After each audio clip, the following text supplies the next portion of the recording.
Nigerian workers. I will give to the Deputy President who are certain on what they want to do, and they must do it for the safety of Nigerians and Nigerian workers.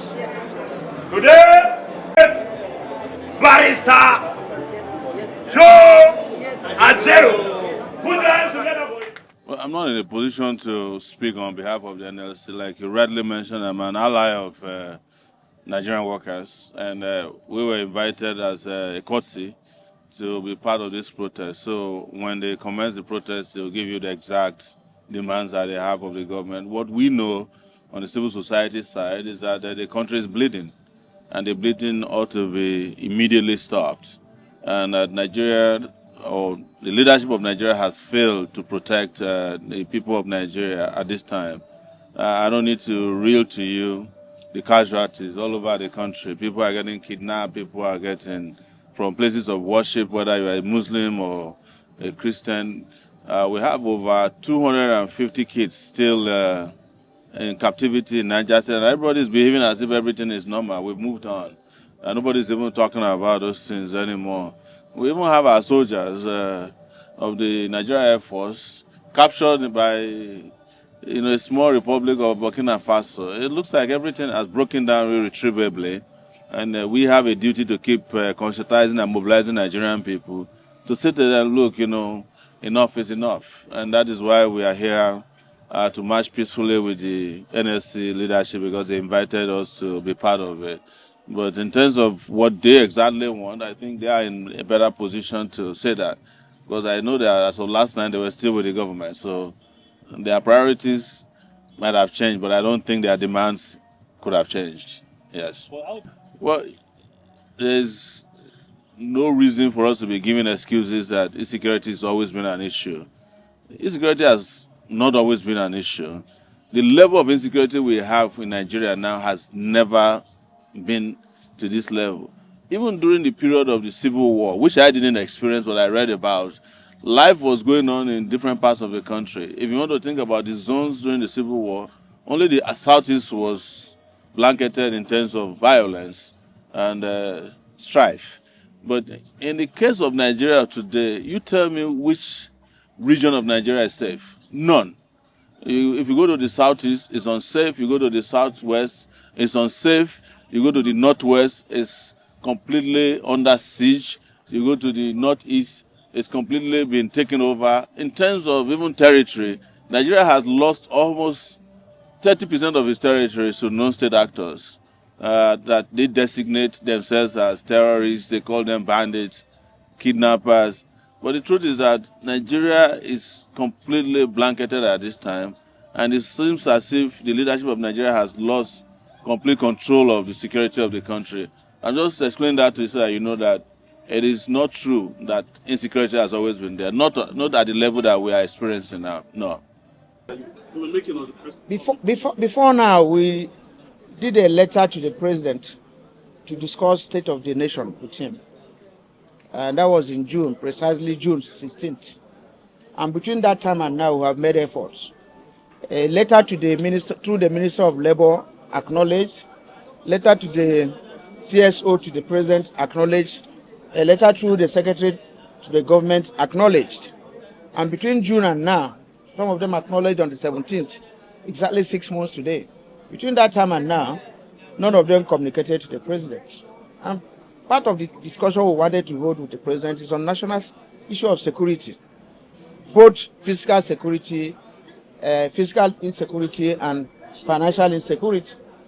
So it took this issue of action, which was basically to protest and to list to them the level of physical and financial insecurity that the workers are passing through. That yesterday, I think through the governors forum, or through the progressive governors, we were able to secure a meeting with the president, and we listed all these issues, including the issue of crisis in the academic tertiary institutions.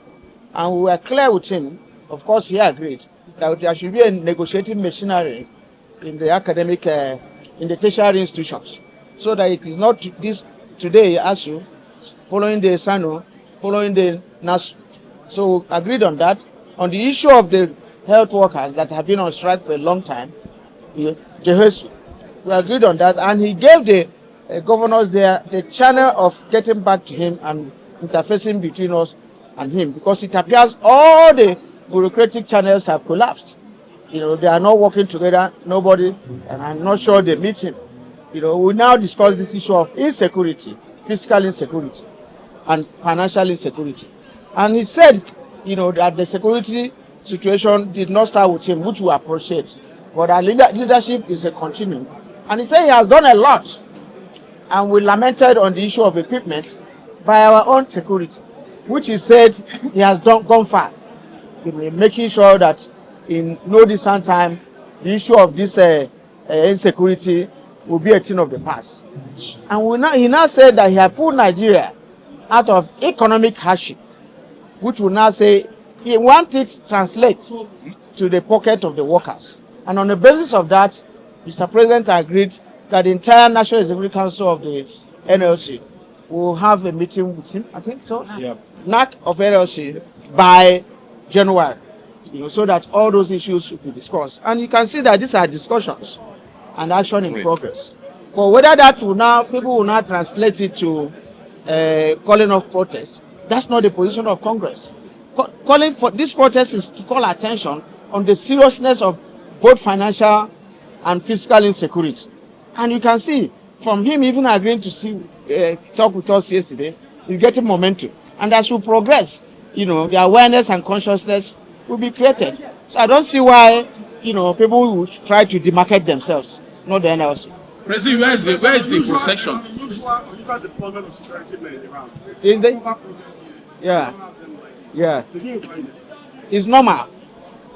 For the success of any protest is about the number of policemen, DSS, that we are either sent to secure us or to stop us. Either way, that's the success. And we envisage all these things. So if they stop us, that shows that our action, it has effect. If they protect us, that equally shows that action has effect. But we have noticed some reaction from the security apparatus, especially the hierarchy, and we want to put it on record that industrial relation issues is not a security issue. So anytime we have an action, it will be wrong to send the heads of security institutions to negotiate with us. It's a no-no. In terms of labor issues, the office of the secretary to the government and the Minister of Labor are responsible. So not the heads of security, whether that is to intimidate us or not. I've never seen any country where if there are labor issues, you call security people either to intimidate us or whatever. So that's the point. That's what you are seeing here now, and I think it should be seen in that. There is victory for us. Victory. There is victory for us. In the struggle. In the struggle for our members. There is victory for us. Forward. Forward.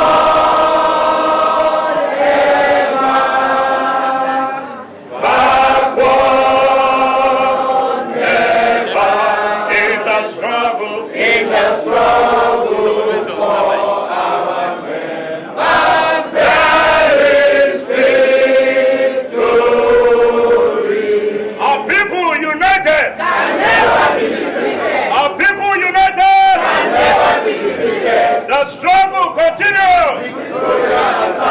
The struggle continues. Greatest Nigerian workers. Greatest Nigerian workers. Most organized Nigerian workers. Most articulate Nigerian workers. I want to say, I want to vibrate, I want to organize, I want to pollute, I want to Greatest Nigerian workers. Great. Action is on, action is not cancelled.